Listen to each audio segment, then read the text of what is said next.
ایک زیادتی اور ہو رہی ہے میرے دوست، میرے بزرگوں کے ساتھ، میرے دوستوں کے ساتھ، میری ملت کے جوانوں کے ساتھ، وہ ہے بے حیائی کا نشہ، وہ ہے عریانی اور فحاشی کا نشہ، وہ ہے میرے دوستو عشق مجازی کی لعنت کا نشہ۔ ہر بچے کے ہاتھ میں موبائل ہے، ہمیں پتہ ہے وہ ٹیلی فون بھی کرتا ہے، ہمیں پتہ ہے وہ گندے میسج بھی کرتا ہے، ہمیں خبر ہے وہ کئی برائیوں کے اندر مبتلا ہو گیا ہے، ہم جانتے ہیں وہ کئی قسم کے مسائل کا شکار ہے، لیکن اس کا ہاتھ کون پکڑے؟ تو نشہ ہے۔ جب آگ جلتی ہے تو میرے دوست اگر گھی پڑا ہو تو وہ ڈھلتا ہے۔ اگر نوجوان کے ہاتھ میں موبائل آئے گا اور اس کو پتا ہوگا کہ مجھے چھپنے کی جگہ بھی مل رہی ہے تو میرے دوست وہ تو بے حیائی کرے گا۔ تھوڑے دن پہلے ایک دوست جھگڑنے لگے گلی میں کچھ لوگوں سے، مجھے معلومات ہوئی تو میں نے بلایا، میں نے کہا کیا جھگڑا ہو گیا؟ کہنے لگے یہ میری گلی سے گزر رہے تھے لڑکا اور لڑکی اور گندی حرکتیں کر رہے تھے، ان کو شرم نہیں آتی؟ ہمیں یہ غیرت مندی نہیں سمجھتے؟ گلی سے گزرتے ہوئے بے غیرتی کرتے ایک دوسرے کو اشارے کرتے ہیں۔ میں نے ان کو لڑائی سے روکا، ٹھنڈا کیا اور پھر میں نے بٹھا لیا۔ میں نے کہا ناراض نہ ہونا، تو میرا دوست ہے، تجھے کڑوی گولی دے کے شفا کرنا میرا حق بنتا ہے۔ میں نے کہا ایک مجھے بات تو بتا، گلی کے باہر کو لڑکا لڑکی حرکت کریں تو وہ تو بے غیرتی ہوئی، اور اگر بیڈ روم کے اندر ٹی وی پہ یہ کام ہو تو، اگر موبائل کے اندر یہ ہو تو پھر تیری میری غیرت کدھر گئی؟ پھر تو اور میں کہاں کھڑے ہوتے؟ بتا نا، جب گھر کے اندر ہماری چار دیواری کے اندر دروازے پہ تو غیرت مند بن گیا، میں محلے میں نہیں کرنے دوں گا، میں گلی میں نہیں کرنے دوں گا۔ اور کیا اس وقت بھی تو نے موبائل توڑا ہے جب تیرے موبائل کے اندر یہ گند ہوتا ہے؟ کیا اس وقت بھی تو نے ایل سی ڈی توڑی ہے؟ کیا کبھی کسی تو نے لا کر کے ٹی وی کو زمین پہ پٹکا ہے کہ یہ گند ہے، میں غیرت مند ہوں، میں یہ بے غیرتی نہیں ہونے دوں گا؟ اس وقت غیرت کہاں جاتی ہے؟ اس وقت ہم کیا اس وقت ہمارے اندر یہ جذبہ نہیں ہوتا؟ سن، میرے رسول پاک صلی اللہ علیہ وسلم نے فرمایا نظر شیطان کے تیروں میں سے پہلا تیر ہے۔ ایک نوجوان نے کہا تھا یا رسول اللہ مجھے نماز میں لذت نہیں ملتی، میرے حبیب نے فرمایا تو اپنی آنکھ کو پاک کر لے، اللہ تیری نماز میں لذت پیدا فرما دے گا۔ آنکھ کو پاک کر لے۔ اور میری ملت کی بیٹیاں، میری بہنیں، میری مائیں، سن لے، ان کو گھر کے اندر رہیں گی تو باعزت رہیں گی۔ حقوق نسواں کا بل ہو یا کوئی اور تماشا ہو، یاد رکھ جتنا مرضی آگے نکل جا اور جتنی مرضی تو اینکر پرسنوں کی باتیں سن لے، تجھے عزت اگر دے سکتے ہیں تو سیدہ عائشہ کے سر کے تاج ہی دے سکتے ہیں، اور تجھے وقار ملے گا تو سیدہ فاطمہ کے بابا کے پاس سے ملے گا۔ میرے رسول پاک صلی اللہ علیہ وسلم نے کہا تھا بیٹیوں گھر میں ٹھہری رہنا، بیٹیوں گھر کے اندر رہنا۔ فرمایا جب تم گھر سے نکلو گی اور تمہیں کوئی دیکھے نہ دیکھے شیطان ضرور دیکھے گا، اور تمہیں کوئی تاڑے نہ تاڑے شیطان ضرور تاڑے گا۔ بن سور کے اندر رہو۔ یاد رکھے اسلام صرف گناہ سے منع نہیں کرتا، اسباب گناہ سے بھی منع کرتا ہے۔ میرے رسول پاک صلی اللہ علیہ وسلم نے اس مرض کا علاج یہ فرمایا تیری نظر بھی نہیں بہکنی چاہیے، اور جتنا پردہ مرد کرے گا اتنا عورت بھی کرے گی۔ میری بات آپ حضرات کی سمجھ میں آ رہی ہے؟ حضرت ام سلمہ رضی اللہ تعالیٰ عنہ کہتی ہیں عبداللہ ابن مکتوم نابینا سے ابھی آئے تھے، میرے رسول پاک صلی اللہ تعالیٰ علیہ وسلم نے آتے انہیں دیکھا تو فرمایا ام سلمہ پردہ کرو۔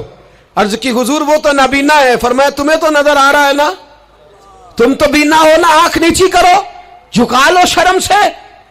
اگر مصطفیٰ کی ازواج پر پردہ ضروری ہے تو میری تیری بیوی پر پردہ ضروری کیوں نہیں؟ اگر رسول اللہ کی بیٹی پر پردہ ضروری ہے تو میری تیری بیٹی پر پردہ کیوں ضروری نہیں؟ آج کو ایجوکیشن کے نام پر، عورت کو خود مختار بنانے کے نام پر، عورت یاد رکھے باہر جا کے پیسہ کما کے لانے میں اس کی عزت نہیں، بختیار کاکی کی ماں بننے میں اس کی عزت ہے، فرید الدین کو دودھ پلانے میں اس کی عزت ہے، احمد رضا بریلوی تعمیر کرنے میں اس کی عزت ہے، غوث اعظم جیلانی جیسا شہزادہ بنانے میں اس کی عزت ہے۔ یہاں تیرا وقار ہے اور یہی چراغ جلے گا تو روشنی ہوگی۔ ملت کے جوان یاد رکھ، اگر تجھے 15 لڑکیوں کے فون آتے ہیں تو کوئی بہت بڑا بہادر نہیں، بلکہ تیری غیرت کا جنازہ نکل گیا ہے، اور اگر تو ڈٹ کر کے کئی لڑکیوں سے بات کرتا ہے تو پھر تو گر گیا ہے، پھر تو گند میں مبتلا ہو گیا ہے، پھر تو نے غلاظت کے ساتھ اپنی آنکھ اور اپنی زبان کو بھر لیا ہے۔ شرم والا وہ ہوتا ہے جس کا حسن بھی صاف ہوتا ہے، جس کا قد بھی بڑا ہوتا ہے، جس کی جوانی بھی اعلیٰ ہوتی ہے،